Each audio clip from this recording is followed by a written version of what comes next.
All right, so what's going on, guys? So today's the day. I finally got a big package that I've been waiting on. You might be able to see it over my shoulder here. They are my BC Racing coilovers. Now, I ordered these things almost like a month ago. It's like really like 3 weeks. And I ordered them from Fitment Industries. Like now, if you order from that site, you'll notice that it says suspension normally ships in 3 to 5 days. Like so, you might be wondering then why did it take me 3 weeks when they were promising 3 days? Well, it's because I selected the extreme low option without realizing that was going to add considerable delay to the order. Now, I don't know why I selected the extreme low option other than the fact that, you know, it was an option that didn't add any more money to the cost of the coilovers, because I don't plan on, of course, slamming the car. Realistically, I'm looking at maybe like inch and a half finger gap. We'll see how that does. But that's my goal to begin with. But of course, after waiting on about a week or so for them to ship, I went ahead and contacted customer service. They got back to me pretty quickly. There's a little story behind that, but I think that'll be for another video or a later time. Yeah, they told me because I had selected that option, they would be custom built. I guess I would have had the option of just swapping them out for something they had in stock, but I decided, you know, I like the feeling of having something that's custom built. So that's what the delay was on those. That's why it took, again, about 3 weeks for those to get to me. But they came, everything's in good shape. So real quick, I've already opened the box up. I'm going to show you what you get inside. All right, so when you first open up, the packaging is actually really nice. Of course, BCs are considered more of a cheap coilover because these only cost $9.95. That's before taxes or shipping or anything like that. So the first thing you get, of course, is, you know, some instructions, stuff like that. So I'm gonna go ahead and look at that later because we want to get to the good stuff. So it actually ships in a box within a box. So of course you got this box on the outside that kind of tells you what it is, like, which I'm not really a fan of identifying what's in the box on the outside, but these did require a you know, an adult signature, you know, so they couldn't just leave these at my door. So I guess that helps prevent package thieves. Anyway, so then you open it up, there's another box, and inside the coilovers are actually packed pretty well. One thing I like, and this is small, is that they use these packing peanuts, but they come in a bag. So normally, you know, in the past, you order something big like this, they got packing peanuts, you pull the product out, and, you know, they go everywhere. Right? You have to spend longer, you have to spend that extra time to just pick those up. They all actually come in a bag, and I can just tell, got a little bit of bubble wrap to cover them up, and here is one of the front coilovers. Of course, they do have the camber plates on top. This is, again, for the front, the rears do not. And so far, they look really good. Of course, I ordered them for the Galant, but of course, they know that the Galant and the Eclipse are interchangeable. Overall, these actually look really good. Now, let me get one of the rears out.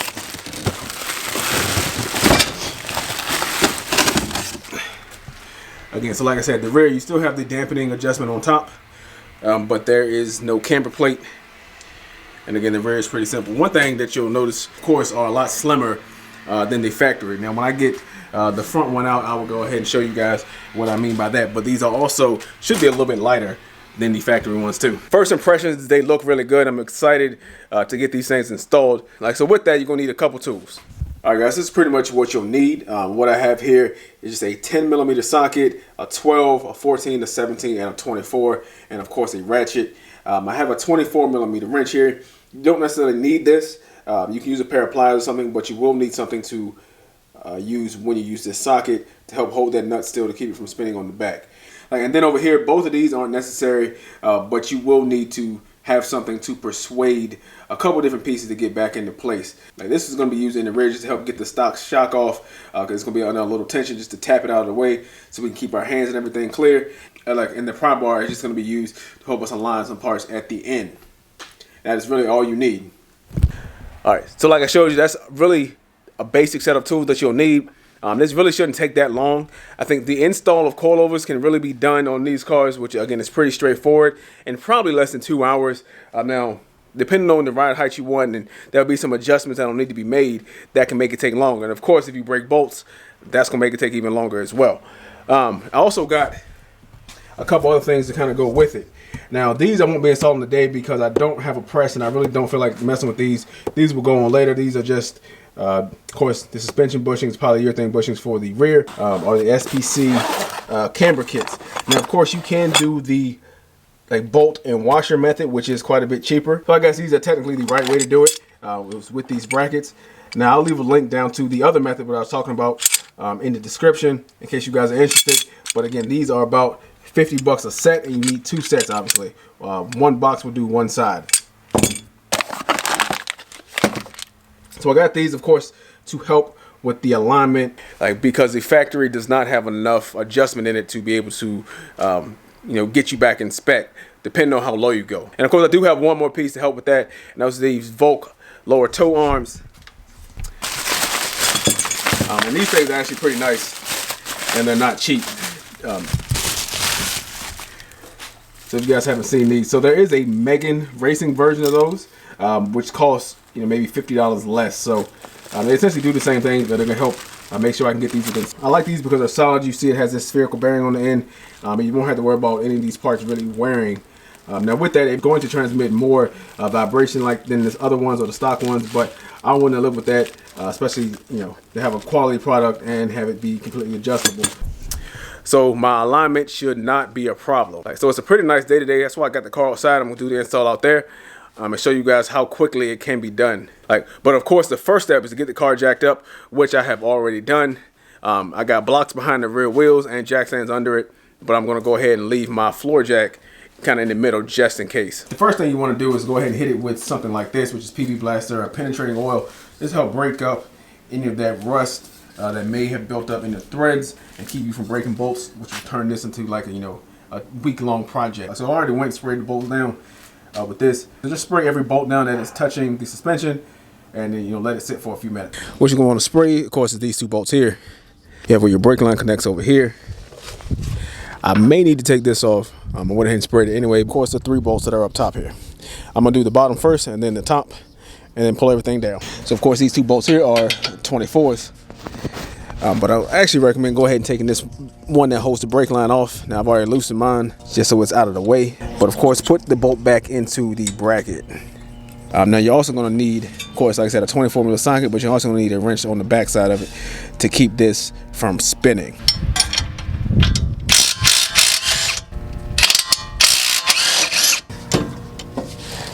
So you can see just like that, it actually comes off pretty easily. Now I'm gonna have in the back, that's here. I'm gonna take the 3 bolts off that are on the top. This bolt here, I thought it was a 14, but it may just be because of the rust, but I've actually got a 15 to fit on it. Now the tip for taking off rusty bolts is to just tighten them slightly and then loosen them and kind of go back and forth to break loose any rust. Because again, you don't want to snap that bolt off. And actually you can squeeze a 14mm wrench behind.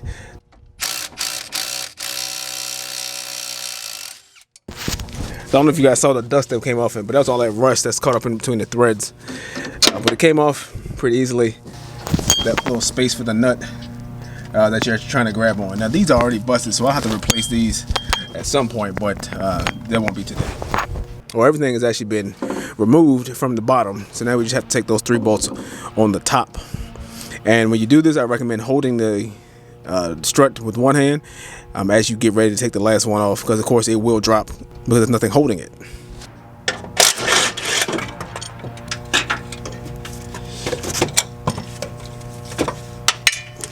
To install this coilover is just the exact opposite. It's a pretty straightforward process, and I didn't notice that BC does have a spot for the brake line, so no zip ties need to be used.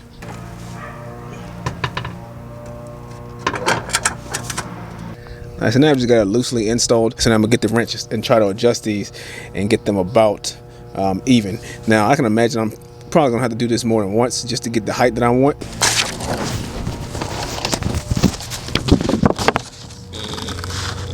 This thing's kind of in the way. All right, so these springs should be preloaded from the factory is what they say, unless they're loose. If they are, you would tighten this top collar up here. And all I'm going to do now is just take my wrenches and make sure that both of these are tight. Because to adjust the ride height, we're actually going to move this bottom collar and then just thread it up, spin this bottom part and thread it up. That's all you have to do. So these things are already about 2 inches shorter than the factory one. I'm going to move these up about an inch or so. Now it's different. Spin this bottom piece up. And then tighten this collar back down using the wrench they give you.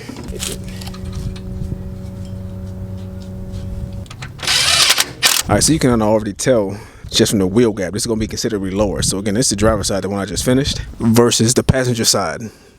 So you can see it's at least 3 inches lower, which should be perfect. But anyway, we're going to go ahead and move over to this side and get this done, and then drop the front and do the back. All right, just a little side-by-side comparison. You can already see that the BC is a few inches shorter than the stock unit. And then you can see how much smaller in diameter the BC is. So I know these 235s that I have barely cleared like 1/4 of an inch the stock because how big they are.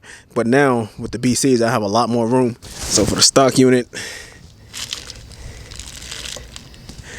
it's coming in at 22.9 pounds. It's a lot lighter. The BC is registering at 11 pounds. It's a considerable weight savings just by replacing these.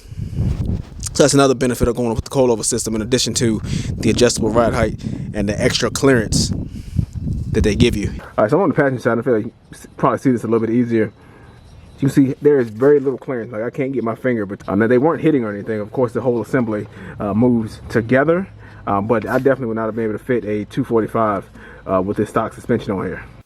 All right, guys, so I just wanted to show you the fronts don't take long to install. Now, just taking them out of the box and not doing any adjustment, as you can see, I was able to get it in here in less than 8 minutes. So it's extremely straightforward. Now, one thing you will have to consider, though, is that when you go to mess with this end link,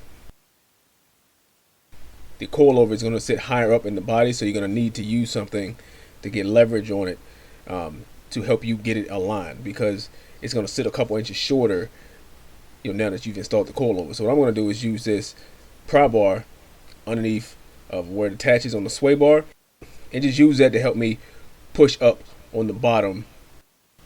So that's all I'm doing here. You can see it moves pretty easily. The longer of a bar that you have, obviously the better it'll be, the easier it'll be. And that just slides right in when you just help you get everything lined back up.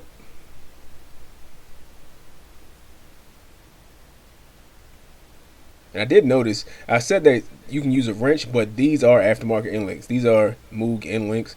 So your factory ones may not have that nut on the back side. All right, guys, so I got everything done, buttoned up. Looks pretty good, but it's not quite low enough. You do want to keep in mind with coilovers, even lowering springs, they will settle. So keep that in mind when you're first installing anything to lower your car. One thing I noticed, just pressing on the front of the car, obviously these are a lot stiffer. Right now I've got them about half. It's a 30-way adjustable, so I got them at 15. I just turn it all the way to one side and count up 15. So I'll see what that feels like. All right, guys, so for the rear, it's actually less complicated but more time consuming, if that's going to make sense, because there's really only one bolt. There's a bolt on the back of here. It's a 17 millimeter. And that's the only thing that you have to take loose on the bottom. And then on the top,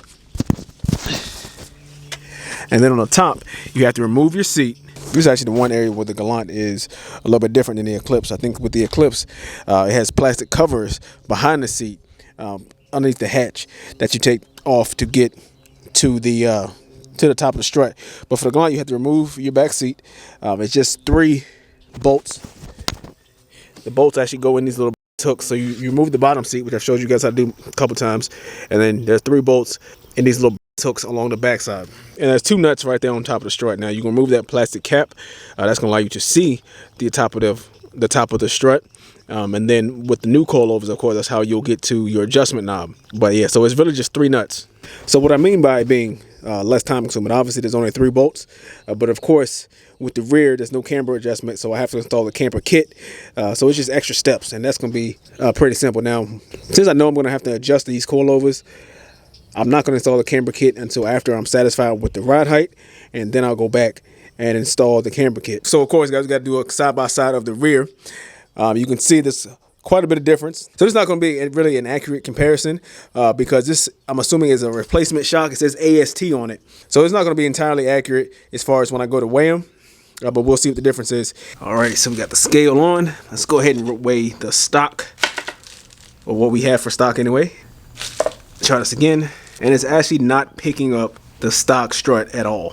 So apparently this scale is not going to work. I'm going to go get my food scale that I use for shipping to see what these weigh. All right, so I got my scale zeroed out. Get the stock one on. So we're at about 10 pounds, 5 ounces. So obviously it's a lot lighter than the front. Let's get the BC on. I can get it to balance. Seems to be the hardest part about it. So we're looking at about 8 pounds, 1 ounce. That's pretty good just for a quick suspension swap. Alright guys, so I'll get it loose. This is the bolt that comes out of the back. It's a bolt and a washer. Now once you get this off, there's nothing else holding it into place. So you just probably need a mallet or a piece of wood or something to tap it to knock it off of where it's mounted. As you can see, it is under a little bit of tension, so just make sure you keep all your fingers and other body parts clear when you go to do that. So now all we gotta do is move inside and remove those 2 nuts at the top, and then we can pull this thing out.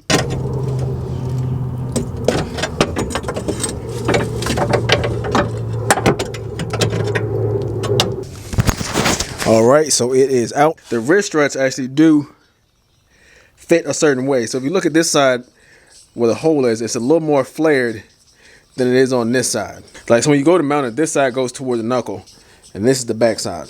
All right guys, so now that I got this in, the 2 nuts are mounted up top. It's just a matter of getting it back on its mounting point right back here. So to use this, obviously you're gonna have to pull it up quite a bit. Recommend using a floor jack to raise this whole bottom of this assembly up and just slide it in the hole. Like, so I measured from the bottom of this collar to the top of this collar on the other side, and I'm gonna try to match that on this side. And then get the car back on the ground. All right guys, so without much further ado, here it is.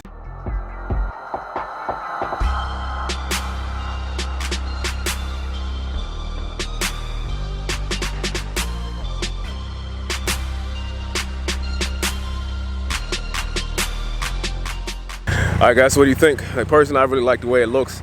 Of course, installing coilovers is going to be a little bit stiffer than your stock suspension, but it's really not bad. I think I've got it about in the middle with the rear just a little bit stiffer, just to help with traction and that weight transfer into the back.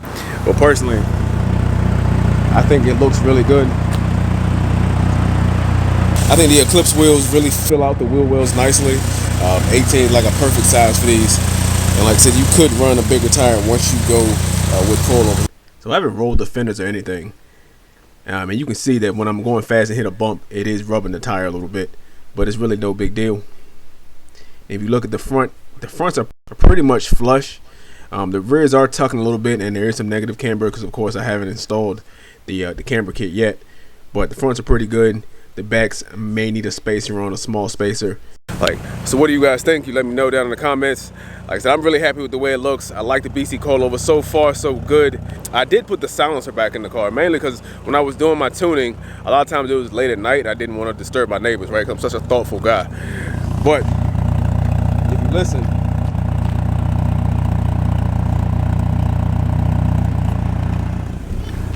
it's not loud at all. On highway speeds in 5th gear, you can't even hit a car. But overall, it's a very livable tone. I think it sounds pretty good from inside the car anyway. And the car doesn't really get loud until the dump tube opens, in which of course, you know, you going full throttle, so that's kind of what you want anyway. But that's really it, guys. You guys let me know what you think. Personally, I love the way it looks, even though the car does look a little raggedy right now because I'm, prepping it for paint. But I really like the direction this thing is going. So if you haven't already, make sure you hit that subscribe button. Make sure you hit that like button. Continue to share my videos, and I'll catch you guys later.